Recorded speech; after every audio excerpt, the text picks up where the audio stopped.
Me doctor Surekha Waghmare, obstetrician, gynaecologist and IVF specialist from Mumbai.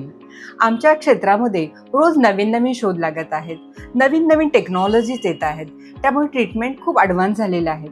त्यामुळे मी प्रत्येक स्त्रीला खात्रीपूर्वक सांगते की ती आई बनू शकते. फक्त तिने योग्य ट्रीटमेंट घेणं आणि त्याच्यामध्ये सातत्य राखणं ह्याची खूप गरज आहे. आज मी तुमच्याबरोबर एक महत्त्वाच्या टेस्टबद्दल बोलणार आहे. ती टेस्ट म्हणजे AMH टेस्ट, म्हणजेच अँटी म्युलेरियन हॉर्मोन टेस्ट.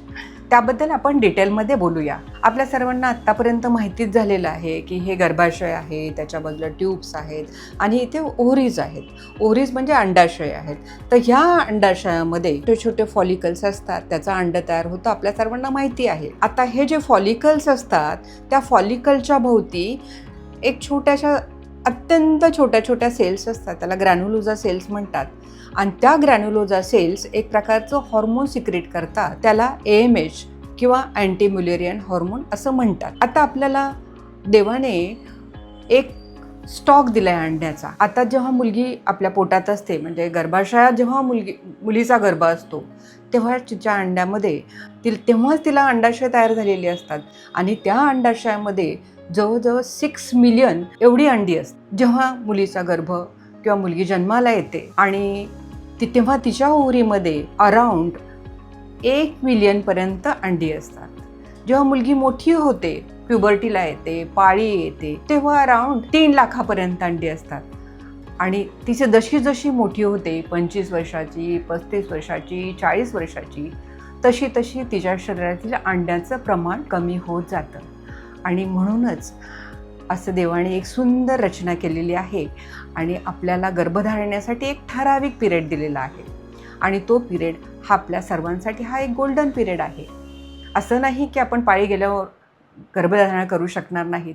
नवीन टेक्नॉलॉजीने ते सुद्धा शक्य केलेलं आहे की पाळीत गेलेल्या मुली अगदी 55 वर्षापर्यंत 60 वर्षापर्यंत सुद्धा स्त्रियांना आपण मूल देऊ शकतो. पण नॅचरल कन्सेप्शनसाठी हा जो फर्टाईल पिरियड आहे त्याचा सर्व मुलींनी जास्तीत जास्त उपयोग करावा ही आपली सर्वांची इच्छा असते. आत्ता आपण बघितलं की हे अंड्याचं प्रमाण कसं कसं कमी होत जातं. आणि त्यामुळेच तुमच्या लक्षात आलं असेल की ही अंडी जशी आपल्या शरीरातली कमी होतात तसंच AMHचं प्रमाणसुद्धा कमी होत जातं. म्हणजे AMH हे आम्हाला गाईडलाईन देतं की आता ह्या मुलीच्या शरीरामध्ये किती अंडी राहिलेली आहेत, म्हणजेच ओव्हेरियन रिझर्व किती आहे आणि आम्हाला ट्रीटमेंट कशा प्रकारे द्यावी लागेल. तसंच जर AMHचं प्रमाण कमी असेल तर आम्ही तिला प्रामाणिकपणे सांगतो की आता तुझ्या AMHचं प्रमाण कमी आहे तर तू ट्रीटमेंटमध्ये बंद नको करू, प्रॉपर कंटिन्युअस ट्रीटमेंट घे, कारण हे आत्ता अत्यंत महत्त्वाचं आहे. तर अशा प्रकारे AMH ह्या टेस्टमुळे आम्हाला फर्टिलिटी स्पेशालिस्टना पेशंटला गाईड करण्यासाठी, पेशंटची पुढची ट्रीटमेंट प्लॅन करण्यासाठी खूपच मदत होते. आत्तापर्यंत आपल्या लक्षात आलं की आपलं जसं वय वाढतं तसं आपल्या अंड्याची क्वालिटी आणि क्वांटिटी हे दोन्ही कमी होत जातं. 40-45 वर्षामध्ये स्त्रियांच्या शरीरातली अंडी संपतात आणि त्यांना मेनोपॉज येतो. आत्ता आपल्याला लक्षात येईल की जेव्हा मुली 25 ते 30 वर्षाच्या असतात तेव्हा त्यांचं AMHचं प्रमाण जास्त असतं. साधारण 30-35 वर्षात ते कमी होतं, 35 ते 40 वर्षात ते आणखीन कमी होतं, 40-45 त्याच्याहूनही कमी होतं, आणि 50ला ते ऑलमोस्ट नील होतं किंवा एकदम कमी होऊन जातं. तर आपल्याला हे AMH का महत्त्वाचं आहे त्याच्याबद्दल मी डिटेल तुम्हाला बोलते. आता माझ्या प्रॅक्टिसमध्ये मी बघते की 28 वर्षाच्या मुली, 30 वर्षाच्या मुली, 31-32 वर्षाच्या मुलीसुद्धा येतात आणि त्यांचा AMHचा रिपोर्ट हा अत्यंत कमी आहे. त्या अत्यंत घाबरलेल्या असतात आणि म्हणजे मॅडम IVF करा असं सांगतात. तेव्हा मी त्यांना सगळ्यांना हे सांगू इच्छिते की AMH जरी कमी असलं तरी AMH आपल्याला हे सांगतं की फॉलिकल्स कमी झालेले आहेत, परंतु हे नाही सांगत की असलेली अंडी किती चांगली आहेत किंवा किती वाईट आहेत. जर त्यांचं वय कमी असेल आणि AMH जरी कमी असेल तरी त्यांनी घाबरून जायचं काहीही कारण नाही. त्याच्यासाठी योग्य ट्रीटमेंट घेतली तर त्या नॅचरलीसुद्धा कन्सिव्ह होऊ शकतात, नॅचरलीसुद्धा त्या प्रेग्नंट राहू शकतात. फक्त त्यासाठी योग्य सप्लिमेंट घेणं, प्रॉपर एक्झरसाईज करणं, प्रॉपर त्यांचं वेट ठेवणं, स्ट्रेस कमी करणं, भरपूर पाणी पिणं. हल्लीच्या मुली पाणी कमी पितात, तर भरपूर पाणी पिणं, फ्रूट्स खाणं आणि डाएट चांगलं ठेवून तुम्ही हेल्थ जर चांगली ठेवली तर तुमचं AMH मेंटेन राहू शकतं किंवा जी अंड्याची क्वालिटी आहे ती अत्यंत चांगली होऊ शकते आणि आपण नॅचरलसुद्धा कन्सिव्ह होऊ शकतो.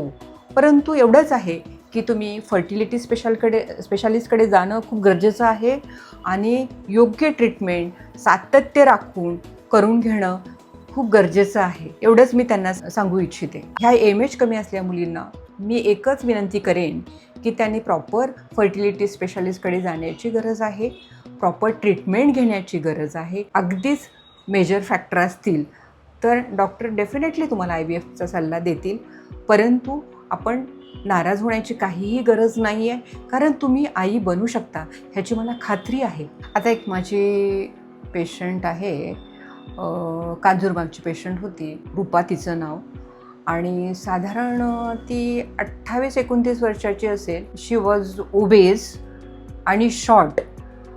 तिचं AMH खूप कमी होतं, म्हणजे 0.001 वगैरे असं.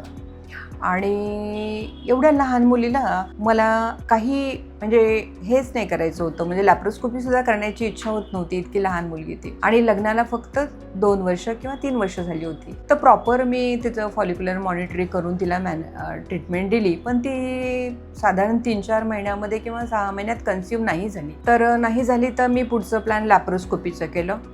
तिला हिस्ट्रो लॅप्रोस्कोपी केल्या आणि हिस्ट्रो लॅप्रोस्कोपी केल्यानंतर तिला प्रॉपर मॉनिटरिंग केलं फॉलिक्युलर, आणि ती अगदी 2च महिन्यात कन्सिव्ह झाली. पूर्ण प्रेग्नन्सी एकदम छान झाली आणि ती डिलिव्हरी झाली. शी हॅड बेबी गर्ल. तर मला सांगायचं काय आहे की जर तुमचं AMH कमी असेल आणि एज पण कमी असेल, अजिबात घाबरू नका, कारण प्रॉपर ट्रीटमेंट घेतली तर तुम्ही निश्चितच नॅचरली आई बनू शकता. आता AMH टेस्ट कशी केली जाते ते आपण बघू. तर AMH टेस्ट अत्यंत सिम्पल टेस्ट आहे. ती ब्लड टेस्ट आहे. आपलं ब्लड काढलं जातं आणि ते ब्लड हे चांगल्या लॅबोरेटरीमध्ये पाठवतात आणि तिथून आपल्याला एक प्रिंटेड चांगला रिपोर्ट येतो.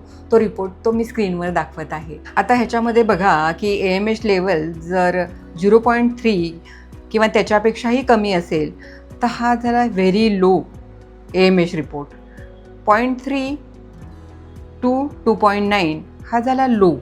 म्हणजे त्याच्यामध्ये आम्हाला थोडी काळजी घ्यावी लागते पेशंटची आणि ट्रीटमेंट थोडी फास्ट घ्यावी लागते. बाकी 2.9 3 to 4 हा झाला सॅटिस्फॅक्टरी आणि अबाव 4 झाला ऑप्टिमल रिपोर्ट. आता मी तुम्हाला एक महत्त्वाची गोष्ट सांगते, ती म्हणजे आपलं AMH जरी कमी असेल तरी घाबरून जायचं काही कारण नाही, कारण जरी AMH कमी असेल तरी अंड्याची क्वालिटी चांगली असू शकते आणि आपण आई होऊ शकता. फक्त योग्य ट्रीटमेंट घ्या, योग्य डाएट करा आणि योग्य सप्लिमेंट्स घ्या, त्यामुळे आपल्या अंड्याची क्वालिटी ही चांगली राहील. आणि हो, आता नवीन नवीन रिसर्च होत आहेत. PRP आणि स्टेम सेल ह्याचा यूज AMHसाठी किंवा अंड्याची क्वालिटी वाढवण्यासाठी किंवा AMH वाढवण्यासाठी रिसर्च चालू आहे.